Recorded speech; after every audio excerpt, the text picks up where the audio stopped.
Looking for a new career? Welcome to Do HVAC Training Service Center in North Charleston. Enroll today in our comprehensive HVAC training hands-on field experience-based program, covering troubleshooting, maintenance, installation, and more on various HVAC systems and ductwork. We offer EPA and NAEP preparation and testing, along with various certifications. Enjoy payment options. Achieve certification in under 5 months. Enroll now for your new journey of skill development and career advancement. Log on to dewhvactrainingsc.com to inquire.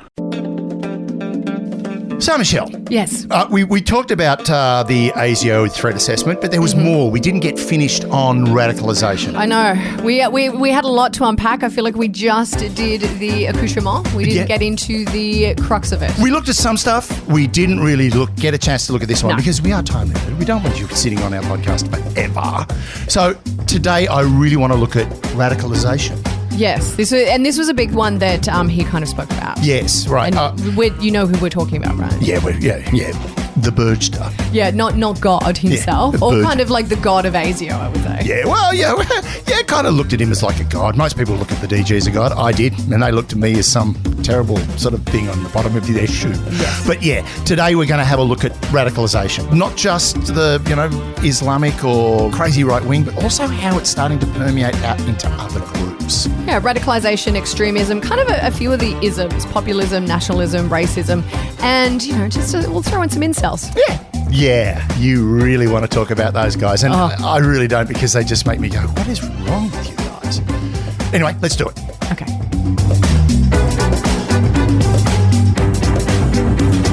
You're listening to I Spy, the unloved virgin of Australian intelligence. Yeah, hi.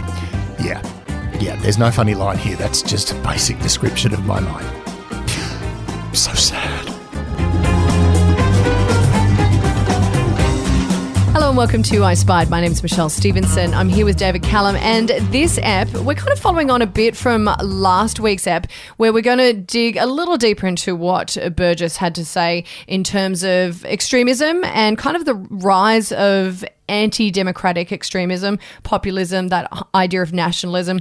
I want to discuss incels. We might tap into some protest stuff as well. Oh, I definitely want to talk protests. But I mean, where would you like to start? Of all the isms, what do you want to start with? I want to start with the actual radicalism. The radicalisation of people, right? Because it doesn't matter whether it's religious ideology, political ideology, violent ideology, it all stems from the same 3 stages, really. Yes. And the first one is called the quest for significance. Now, everyone likes to say, well, what? It sounds a bit crazy. Yep. But essentially, we all believe that we're significant in some way, right? We do. And some people express that significance or pursue that significance in different ways. You might do a podcast about intelligence organizations. That could be your way of doing it. Another way is you could become a sportsman. Yes. You could become an actor, a dancer, a singer. You could become a businessman, all these different things. Yes. Some people may get caught into a radicalization thing where someone offers them the chance of significance. Now, the people that get drawn into that sort of quest for significance are the ones that have had their significance ripped away from them. Yes, and what's interesting when we talk about like the isms, like particularly the new face of the extremism and all that kind of stuff, it's not what it used to look like, particularly terrorism. No, it's not at all. And the whole thing is, you might have lost your job, you might have lost a loved one, you might have been divorced, you might have been bankrupt. You might be picked on in the schoolyard, right? Your significance is being dropped. So you find an ideology, you find a group that works with you, right, that can offer you a feeling of significance. And this plays into what we've seen in Canberra lately with the protests. Yes. Interestingly, a journalist interviewed a lot of the people staying at Epic Exhibition Centre, the camping ground. And a lot of them were talking about, at the beginning, we're talking about how this is the greatest experience I've ever had. This has been a great moment in my life. There are all these other people around me. Who think like me. And that begins to build their significance. They're finding their ideology that they can build through, and then they find a community. Yeah, and what we saw particularly with, what he spoke about particularly with the pandemic and how it played out, not only did it just give people a sense of loneliness, they were all of a sudden and stuck at home. There was like this isolation, but they did still have access to the internet. But we also saw the rise of the whole anti-vaccine mandates, the rise of anti-democratic behaviour, this whole belief system in, you know, things that are falsehoods. Falsehoods, but also everything is now out of my control. Yes. I don't have a job at the moment. I've got to sit at home. And if you're lucky, you got JobKeeper. And if you're unlucky, you didn't, which again makes you feel even less significant, right? So you find these people with like minds and you go, well, I don't want to wear a mask. Well, wow, there's another bunch of people over here who don't want to wear masks. I'm going to go hang with them. Yes. Right? So you build So it's this tribal. It's basically tribal. Very tribal. But the other thing that's really important, the final stage of it is once you're in that tribe, to maintain your significance, you've got to adhere to the tribe, right? So the interesting thing about the Canberra protest, it was a very, very Australian protest, really, when you think about it, right from the point that, you know, as opposed to, say, the Ottawa protests, that was highly, highly organised, the Canberra one wasn't as organised. The other thing about the Ottawa protest that was very interesting was CSIS, which is the Canadian Intelligence Service, had been warned very early on, be careful, there are going to be right-wing extremists who try to hijack it. And they did. They managed to get away with a lot of stuff. There were people basically walking around saying, if you see a politician, you see a nurse, kill them. Oh, and look, you know, this whole idea that the 5G network is implanting. Now, I literally had someone on my Facebook page, it was a friend's mother, who was playing me this video, and she totally believed this, of this guy who was talking about how the 5G was being implanted in people and that they found the genetic coding that was getting uploaded but these people believed this. Yeah, the magnetic spoon. Like, it was just, to me, it was incredible. Like, anyone else would just look at that and go, wait, what? Well, I mean, again, once you are in this realm, once you've been sucked into this radicalisation, you then start to follow the leader. And the interesting thing about it, the great one that came out was the police had LRAD. Yeah. Long-range audio device or acoustic devices. And what they use them for, they can use them as an offensive weapon, but you've got to hit a really, really high frequency, like seriously painfully high. That's how it works. They all thought it was really low-level stuff that would affect their bodies. It didn't. They were using them to actually make announcements like, please do not climb over the fence, stuff like that. Yep. You know, put down the jawbone. But what was coming out, the stories that were coming out of the exhibition centre, the camping ground, again, was they're chemtrailing us, they're LRADing us. I woke up this morning and my skin was all red and itchy and painful, and I got blisters on my lips. And it's like, dude, that's what we call a Canberra sunburn. And they're bad. Yeah, it was very interesting. And I think one of the things that came out of this when we look at extremism and the rise, Burgess kind of spoke about how it was happening in places that you wouldn't expect. And one of those places was schools. And I've got a bit of him talking to the ABC about that. So we've seen an increase in the number of minors being radicalised. The age of those minors is decreasing. One of our youngest subjects is 13. It happens online and it happens actually in the real world, including in the schoolyard. We see minors who are actually attempting to recruit and radicalise other minors, and they're using techniques similar to that you would expect pedophiles to use. So what was really interesting, he went on to say like what those techniques were like, you know, and stuff that we've spoken about before, like befriending, isolating, like all that those kind of techniques, like happening in the schoolyard. Other kids doing it to other kids. Yeah. But this is, again, the whole idea of that once the radicalisation process starts. I remember back when I was at school during the Whitlam election, the big It's Time election, one of the kids walked into school with an It's Time badge on. And we were like, I remember that. We were like, why? Because his parents wanted everyone to vote Labor. Yep. So his child would wear an It's Time. Now, interestingly enough about that, most of the teachers at our school were Canberra schools. They were all very quite Labor. So he started getting really good marks. No, he didn't. But the thing about that is it can start in the home. So the parents have a certain radicalisation about them. It gets passed on to the child, and then the child starts recruiting his friends or the people in his playground into that group. The fact that it's a 13-year-old is terrifying. Yeah, it's very terrifying. So we've got this kind of idea of extremism, anti-democratic extremism, which we've seen, of course, with the anti-vaccine mandates, the 5G, all of that. The sovereign citizens. Yeah, the sovereign citizens. I mean, populism and nationalism, we're seeing that rising as well, this idea that, white supremacy, the Trumpism over in the States, the One Nation, UAP. Well, UAP's a totally different fish, right? But Craig Kelly did, of course, show up and then invited some sov-sits into Parliament to deliver a letter to the Prime Minister, the Leader of the Opposition and the Speaker of the House. Of course, they weren't there. They were, because Parliament wasn't sitting. So again, why are you having a protest when there's no one there to listen to you or come out and speak to you? George Christensen showed up. He's on his way out because he's trying to get a media deal.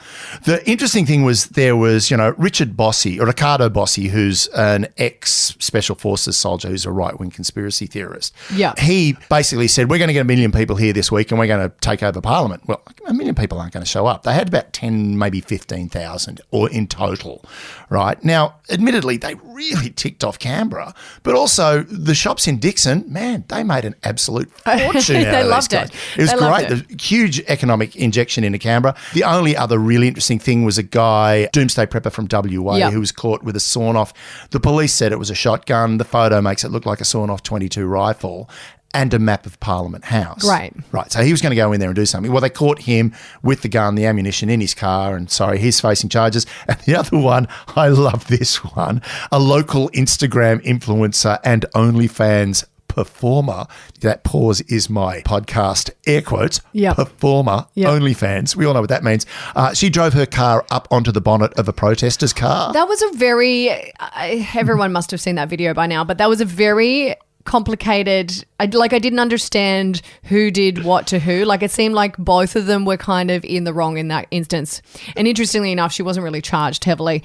Now, when we look before the other thing that, though, she did thank the protesters because she got a huge spike on her own. Yeah, of course. It was my God. Now, when we look at protests, Canada at the moment, they've had this massive 3-week-long kind of trucker protest.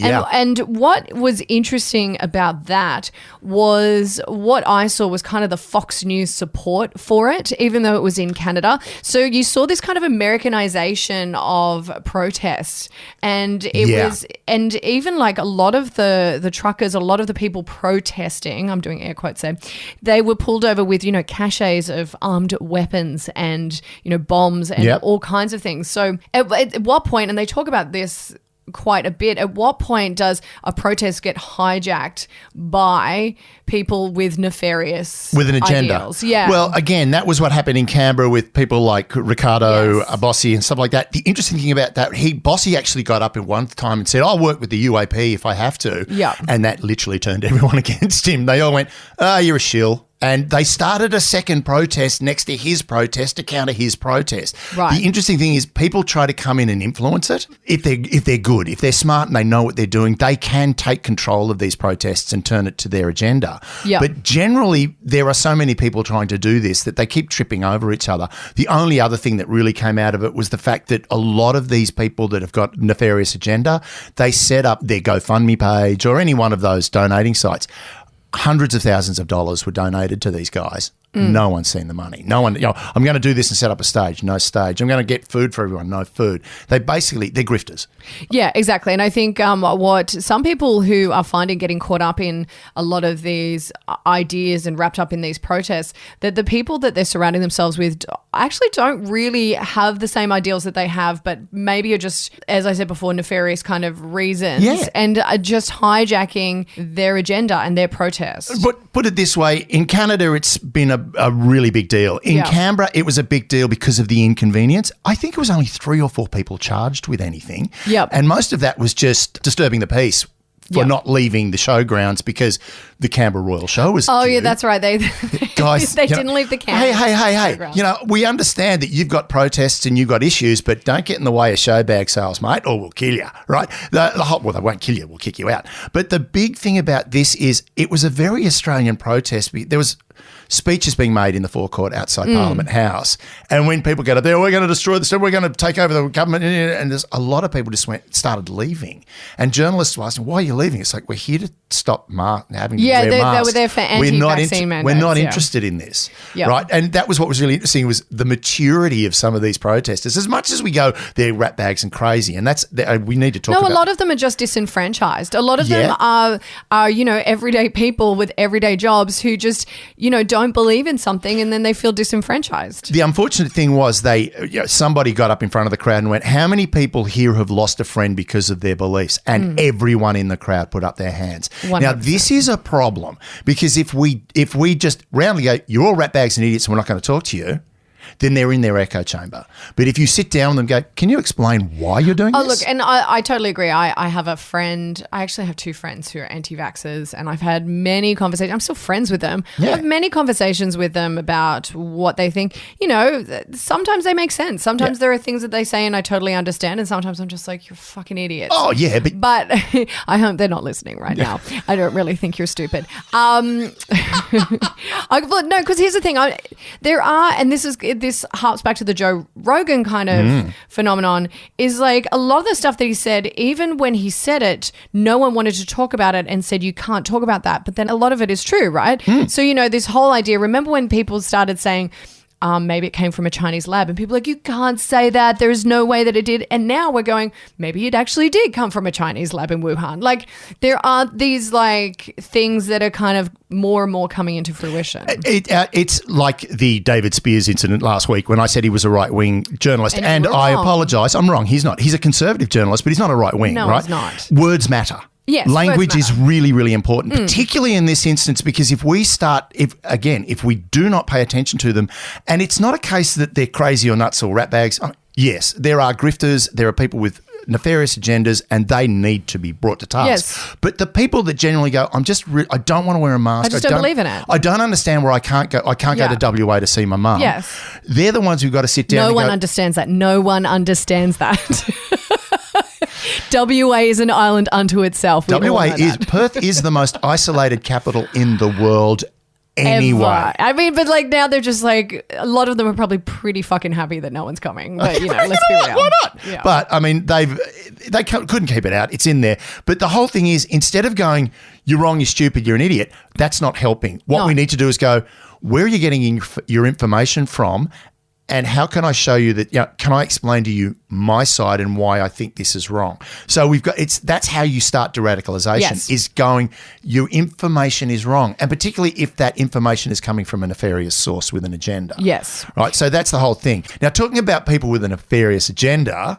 Well, INCELs? Yeah, we've got to go there. We do. Now, it's interesting that this has kind of piqued ASIO's interest. Let's hear what Burgess had to say about it. We have groups called INCEL, involuntary celibates. They are just violent extremist misogynists who believe women are the root of all of their problems, and they've killed people overseas. And we have people with those beliefs here in this country. Now, this is something I've been following for a while, and it's really it felt like it's taken its time to kind of seep into Australian culture. It's really quite prevalent in England, very prevalent in the US and Canada. Surprisingly enough, Canada. Now, there are 2 men who were charged with, took out a lot of women, and they really took to, I don't know if it was Reddit, but one of those kind of sub-internet Well, probably places. 4 or 8chan, one of the chans. Yeah, maybe the chans. Ironically, the guy who invented 4chan left because it was just too bad. You guys are weird. He's like, you guys are, I don't know what's going on here. You're creeping me out. Yeah. So INCELs, for those people who don't know, it stands for involuntary celibate. And they're a member of online subcultures. Now, a lot of people think that they're, the men that sit in the basements that, don't get the dates. Quite often they're not. A lot of it has to do with the fact that they believe women control the world, particularly attractive women, and that if they're not attractive, then they don't get to have sex and participate. And it really harps into that idea, I think, of, feeling disenfranchised and not feeling part of the opposite sex in the world around you, because we kind of do create a world that exists on the ideas of marriage, whether you're gay, straight, bi, whatever, but we do exist on the ideas of marriage and partnering. And, of course. It is an instinct to procreate. Now, interesting, what I find interesting about that whole, women control the world, I would not have a problem with that. No, now, because we're pretty smart. In full disclosure, I am a happily married man. I absolutely love my wife. Some of my best friends are women because, God damn, you guys are just awesome. You really are. Yeah. Right. Hey, I could have done this podcast with a guy, but that just would have been too weird old guys talking about stuff. And, the thing that I find interesting about the incel movement is there is this visceral hate of the opposite sex. Visceral. And what it stems from to me is that again, it goes back to the quest of significance. They feel insignificant because they've been rejected or they haven't been up. Now, turn around to a woman. I remember doing an advertising campaign for Victorian Tourism. They approached me to write an advertising campaign for them based on the fact that, if you're a woman in Sydney, come to Melbourne, you can find a man, because there are none in Sydney that are single. Yeah. All the good ones are taken. Everyone else is either gay or a rugby league head. And it's like that was a government looking to use it as an advertising campaign. So the whole idea that women control the world and they can get what they want, not exactly true. So one of the big things that happened in the US was a guy who was called Elliot Rodger. Now, he was 22 years old. He was like a son of a filmmaker. He basically, on May 2014, he went on a stabbing and shooting spree before he turned the gun on himself. He killed 6 people. Yeah. Before he actually went and did that, he documented himself, and he also videoed himself and said basically that he was, while he sat in his BMW car, I mean, we're talking wealth here as well. What a terrible life. Yeah. He complained about being a virgin at 22, saying he'd never even kissed a girl. He had a 141-page document, and in that document he described himself as the ideal, magnificent gentleman. Yes, that was the line. Yeah, and could not comprehend why women would not want to have sex with him. Maybe, I don't know, stop calling yourself the ideal, magnificent gentleman. Stop talking about stop framing it as, why won't you have sex with me? When I met my wife, I really liked the person. Yes. I mean, that's the... Yes. Hey, the sex was great. Don't get me wrong. I really enjoy it. But they see women as objects, not as people. Exactly. It's objectification, Yes. right? Because in doing that, it raises their superiority. Yeah. And that, again, that's the radicalisation process. And then they find other guys that have the same issue. And then you've got the pickup artist sort of angle coming out of the incel movement, which is how to pick up women and then treat them like dirt. Yep, Again, exactly. It's a power trip. It's an ego trip. And this is what I find fascinating about it and frightening about it, is what is a bunch of guys that are they're misogynists, they've weaponized the misogyny. 100%. Right. And what came off the back of Elliot Rodger was this Canadian man called Alec Mination. I believe that's how you pronounce it. Anyway, he was this kind of socially awkward software development. And so minutes before he launched into his deadly attack, he actually posted to Facebook. And what he said was, the incel rebellion has already begun. We will overthrow all the Chads and Stacys. That's kind of this idea of sorority women and, popular men. Yeah. All hail the supreme gentleman, Elliot Rodger. Yeah. So he kind of, what we're seeing now is this thread. We're seeing these people and how they're connected. Now, what Alec then did was he got into a van, he rented a van, and he drove on a pavement in Toronto and he killed 10 people. And he also injured 16 others. So it's, again, the Stacys and the Chads. So the Stacys are the sorority girls, and if you're not a Stacey, I think you're a... They have disgusting names for women. Yeah, absolutely terrible. But the guys that are happily married or do well with the ladies, they're Chads, right? And it kind of means we're betas. And again, it comes to the Greek alphabet and males, superiority. Yeah. So there's Chads, there's Stacey's, there's Becky's, and I mean Becky's, that was the one. Yeah, I know. It's and it's pretty much a really dark world of online hate, and some of the rhetoric around how they perceive women and how they talk about women is really quite nasty. It's really violent and it's really quite sexualized, and it's very, very frightening. And what we're seeing now, and I think what shocked me most was, in the annual threat assessment, Burgess basically said, this is happening and it's happening here. And the interesting thing about that was a lot of people would go, yeah, but that's more a sort of social issue type thing. But No. ASIO would focus on it very heavily because in the heads of security, one of the things they focus on is promotion of communal violence. And this is the promotion of communal violence. Yep. You're basically turning around to people going, kill the Chads, kill the Stacys, get yourself a Becky. I mean, I remember reading someone basically said, if your girlfriend isn't a virgin when you start going out with that, you're dealing with tainted meat. That was that's just appalling. Oh, it's actually so disgusting. If you go down these deep holes, and I would not recommend it. No, it's not a pleasant. I did. Really, particularly as a female, it's not a pleasant experience. And I think what I would say when we look at incels, it's just another step beyond, any kind of terrorist, because they're just feeling lonely, disenfranchised. They don't have. I think if anyone had a partner in their life, they're probably less likely to go out and kill other people. Well, yeah. I mean, there are the serial killers that have the wife and all that sort of stuff. I mean, like when it comes to extremism and all the isms and incels, I think a lot of it harps down to this basic need that people just want to be loved. Yeah, but also, the whole thing is, look, when you're married with a family, you don't have time for this shit. You really don't. No, but also it humanizes you slightly. Yeah. If you're sitting at home and you're feeling dejected and you're feeling like no one really wants to be around you or loves you, then you're like all hope is lost. Yeah, look, before I met my wife, I'd moved to Sydney and, wow, it was actually really lots of fun because I'm a single heterosexual guy in Sydney. This is great. I actually like being single. You did? Oh, I hope your husband's not listening to this. But even sometimes I now dream about it. I didn't. I didn't particularly like it. So, I had a series of girlfriends. And but I'm a Becky, so, Yeah, I'm joking. Incels do not come after me. I'm a Chad. They don't like me. The whole thing is, right, was there a sense of completion in my life when I met my wife? Yes. But was it to the point where I became a completely different person? No. Yeah. I actually became just a more well-rounded person. And by the way, as you would know when you first get married, it ain't all beer and Skittles. There's a lot of compromise and a lot of adjusting you've got to make. First get married, gosh, it's still hard.